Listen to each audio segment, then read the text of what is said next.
जेव्हा तुम्ही प्रार्थना करता तेव्हा ढोंग्यांसारखे होऊ नका, कारण आपण लोकांस दिसावे म्हणून ते सभास्थानांमध्ये व रस्त्याच्या कोप्यांवर उभे राहून प्रार्थना करणे त्यांना आवडते। मी तुम्हास खरे सांगतो की त्यांना आपले प्रतिफळ प्राप्त झाले आहे। पण तू जेव्हा प्रार्थना करतो तेव्हा आतल्या खोलीत जाऊन दरवाजा लावून घे व जो तुझा पिता गुप्तवासी आहे त्याची प्रार्थना कर।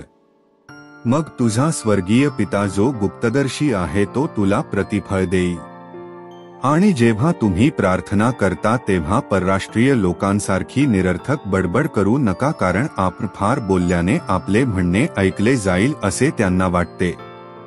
तर तुम्ही त्यांच्यासारखे असू नका, कारण तुम्हास कशाची गरज आहे हे तुमच्या पित्याला तुम्ही त्याच्याकडे मागण्यापूर्वीच ठाऊक आहे।